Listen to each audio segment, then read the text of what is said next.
Ah, la NASA, quelle entreprise stylée quand même. Toujours en train de repousser les limites de la technologie pour aller encore plus loin dans la découverte spatiale. Tu m'étonnes qu'après t'as des marques comme H&M, etc. qui revendent des fringues avec leur logo. Je pense même que j'ai vu Vald avec un logo de la NASA. Attendez, je revérifie quand même cette info. Ah non, excusez-moi, en fait il a fait un détournement du logo de la NASA. Plutôt stylé d'ailleurs. Yo tout le monde, j'espère que vous allez bien et aujourd'hui je reviens avec une série que je vais un petit peu délaisser sur ma chaîne, histoire d'un logo. Et comme vous l'avez compris, on va s'attaquer au cas de la NASA. Il y a vraiment eu une grosse battle qui a eu lieu pendant des dizaines d'années. Je vous explique tout ça.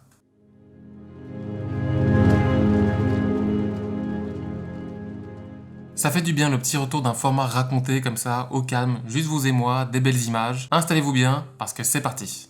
Donc la National Aeronautics and Space Administration, enfin la NASA quoi, a été créée en 1958 et c'est en 1959 qu'on va voir le tout premier logo de la NASA. C'est un illustrateur nommé James Modarelli qui va faire ça. Modarelli ou Modarelli, je sais pas trop comment on prononce. Et il va nous dessiner un seau avec une petite galaxie, quelques planètes, des étoiles, un satellite en orbite autour d'une planète jaune et une sorte d'aile rouge qui va symboliser l'aéronautique. J'avoue que j'avais jamais capté que c'était une aile, moi je voyais plutôt une sorte de V rouge inversé, et on a aussi tout autour le nom en entier avec en bas un petit USA. Par contre, petit souci, le logo passe pas du tout bien auprès des designers de l'époque. Ils sont en mode non mais il est pas bien ce logo, il est trop compliqué, trop complexe, il est trop rattaché à son époque aussi, donc il va avoir du mal à évoluer et à traverser le temps. Après tu m'étonnes, c'est un illustrateur qui a fait le logo et pas un graphiste. Ni une ni deux, James Modarelli va redesigner son propre logo, un petit peu à la manière d'un épisode de Je redesign vos logos, et il va créer quelque chose de beaucoup plus simple. C'est exactement ce que je répète super souvent dans mes vidéos, évitez de faire quelque chose de trop compliqué, avec trop de détails, sinon ça va passer plus pour une illustration qu'un logo. Et donc là on arrive au logo que vous connaissez tous, d'ailleurs je pense même que la plupart des gens quand on leur parle du logo de la NASA, c'est à celui-ci qu'ils pensent. Donc là on voit qu'il a choisi d'utiliser uniquement les couleurs rouge, bleu et blanc pour représenter les couleurs du drapeau américain et bien signaler au monde que la NASA c'est un truc de ricain. On a toujours un logo en forme de cercle, il a créé un acronyme pour rendre le nom un peu moins long et James choisit une typo à empattement qui je trouve est assez moderne en fait. C'est vrai que les typos à empattement ça a tendance à vite faire vieillot, mais là, c'est pas le cas, je trouve. Et on garde toujours l'esprit de l'aile rouge avec les petites étoiles et le satellite autour du mot. C'est vrai que celui-ci a quand même un peu plus de gueule, et en plus je trouve ça très cool que le petit V rouge dépasse un peu du cercle. Je trouve que c'est assez graphique, franchement, c'est du bon travail. Ah oui, et le petit truc que je vous ai pas encore dit, c'est qu'ils vont donner un nom à ce logo. Parce qu'en fait, par après, il y aura une grosse guerre qui va être déclarée entre ce logo et un autre logo, et donc ils vont donner un nom à ce logo pour qu'on puisse facilement l'identifier. Et devinez comment ils vont l'appeler? La boulette de viande. La boulette de viande. Ouais, la boulette de viande. Stylé, non? Non? Bon, apparemment, c'est pas aussi perché que ça. Il s'agirait d'une technique d'atterrissage d'avion sur porte-avions. Une histoire avec un point lumineux appelé boulette de lumière. Du coup, le nom boulette de viande fait directement référence à ça. Bon, en anglais, par contre, c'est meatball et pas boulette de viande. Hein. Moi, je fais la traduction ici, mais c'est meatball. Donc notre nouveau logo est là, tout le monde est super content, il donne super bien sur les combinaisons, sur les vaisseaux, sur les documents administratifs, etc. Et donc ce logo va être d'actualité jusqu'en 1975. Enfin, 75 pour les Français. Vous remarquerez que je suis gentil, je pense aux Belges et aux Français. Donc tout se passe bien jusqu'en 1975. Et là, la NASA est invitée à retravailler toute son identité graphique pour se diriger vers quelque chose de plus moderne et bosser sur un graphisme qui va vraiment imposer la NASA comme un leader dans la technologie spatiale. En plus, apparemment, à l'époque, il y avait des petits soucis pour imprimer la boulette de viande. Voilà. Qu'est-ce que je disais ? Ah oui, donc les systèmes d'impression étaient pas encore aussi poussés que maintenant, et parfois, à l'impression, ça crée des petits bugs, etc. C'était très difficile à reproduire. Et puis, certaines personnes trouvaient aussi que le logo était un petit peu trop compliqué à comprendre. Donc, toutes ces raisons ont poussé la NASA à changer leur logo et leur identité.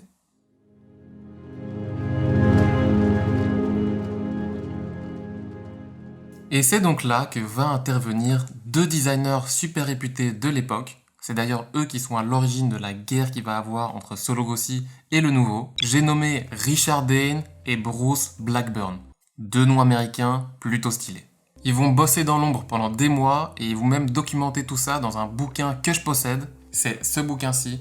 Il est super stylé. Pour ceux qui me suivent sur Instagram, je l'avais déjà montré en story, mais je vous en reparle un peu plus tard dans la vidéo. Regardez-moi cet emballage comme il est stylé. Classe, non ?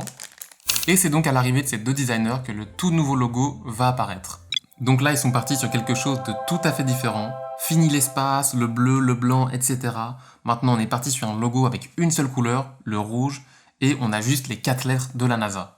Ils ont également retiré la barre du A, qu'on appelle la traverse en typographie, et apparemment les 2 A représenteraient le petit bout d'une fusée. Faut dire que ce logo, il a rien à voir, et comparativement avec le logo précédent, il est beaucoup plus lisible, on va pouvoir le lire sur n'importe quelle combinaison, n'importe quelle fusée, n'importe quel engin spatial, à n'importe quelle taille, sans aucune difficulté. Par contre, nouveau petit souci, ce logo, il va pas être super bien accepté non plus. Il y a même James Fletcher, l'administrateur de la NASA, qui va leur lâcher un « j'ai pas trop l'impression d'en avoir eu pour mon argent ». Bon, ça fait mal, mais le logo est quand même accepté. Et c'est exactement à ce moment-là qu'il va y avoir une guerre qui va se déclencher entre la team boulette de viande et le nouveau logo. Ah oui, et ce logo, il va aussi avoir droit à son petit nom. Le ver. Comme un petit ver de terre, ouais. Parce qu'apparemment, le logo ressemble à un ver. C'est le côté monoline du logo qui veut ça. Je sais pas si c'est plus stylé, mais c'est son nom. Et donc là, on a nos 2 teams qui se sont créées, la team boulette de viande et la team ver. Et au final, les 2 logos vont coexister ensemble. J'ai un peu l'impression que c'est une situation inédite. Je sais pas si vous avez des exemples de cas similaires. Peut-être qu'on a aussi ça avec Adidas qui a les 3 bandes et qui a aussi Adidas Originals avec la fleur. Mais j'ai du mal à voir d'autres cas. Donc n'hésitez pas à commenter si vous en connaissez. Là, nos 2 logos vont coexister ensemble pendant 17 ans jusqu'en 1992. Et là, énorme twist dans le monde de la conquête spatiale, la NASA décide, après un long moment de réflexion, de revenir à leur ancien logo. Ils reviennent donc à la boulette de viande.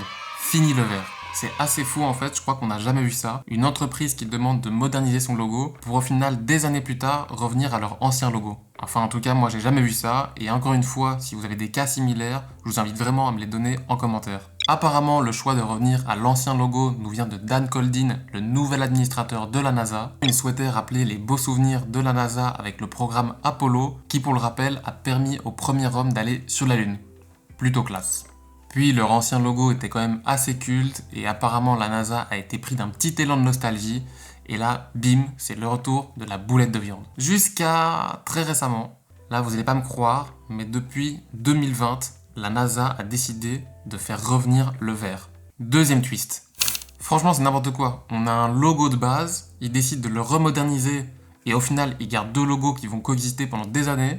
Au final, la boulette dégage le vert, et maintenant, c'est le vert qui revient et qui dégage la boulette. Qu'est-ce que c'est que ça? Ça a été annoncé sur Twitter par Gene Bridenstine le 2 avril 2020.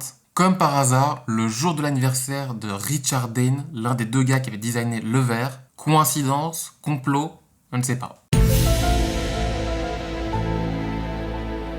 Bon, j'ai un peu du mal à émettre des conclusions sur cette histoire, parce que là on a 2 logos qui s'alternent toutes les X années, et franchement c'est pas impossible qu'à un moment la NASA revienne de nouveau à la boulette de viande, ou même qu'il crée un nouveau logo. Je pense que ce qui fait qu'il y a eu des logos qui ont été mal acceptés, c'est aussi peut-être déjà une question de goût, et puis c'est peut-être aussi un problème de communication, parce que quand on vend un logo à un client, c'est toujours bien d'avoir une défense en béton. Et apparemment, c'est ce qui avait été un petit peu reproché aux 2 designers qui avaient designé le vert. Il n'y avait pas beaucoup de monde qui était au courant et le changement de logo s'est fait super brutalement. Et c'est un peu ça aussi qui a posé problème, c'est qu'il y avait plein de gens qui étaient attachés à l'ancien logo.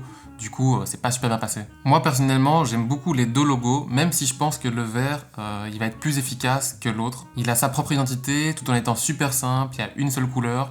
Il va être super lisible dans toutes les tailles, même si on le met en tout petit, on va encore très très bien le lire. Alors que la boulette de viande, je pense qu'en tout petit, c'est un petit peu plus compliqué que l'autre. Et en plus de ça, je pense que le vert, en noir et blanc, il va être plus efficace aussi. Le vert, il perd pas forcément sa puissance quand il est en noir et blanc, alors que la boulette de viande, je crois qu'elle est un petit peu moins efficace. Parce que ce qui fait aussi que le logo est percutant, c'est les couleurs bleu, blanc, rouge. Après, c'est vraiment que mon avis, donc je suis vraiment curieux d'entendre le vôtre aussi. Si vous êtes plutôt team vert, team boulette de viande, ou alors plutôt team on crée un nouveau logo. D'ailleurs, maintenant que j'y pense, ça pourrait être un chouette défi de créer un nouveau logo pour la NASA. Bon, maintenant que la petite histoire est terminée, je vous propose vite de regarder le livre dont je vous ai parlé juste avant. Honnêtement, ce livre, il est dingue, c'est vraiment toute l'identité graphique de la NASA, enfin à l'époque du vert en tout cas, et le truc a pas du tout vieilli, et si vous voulez apprendre à faire une charte graphique, eh bien avec ça, vous allez vraiment pouvoir apprendre énormément.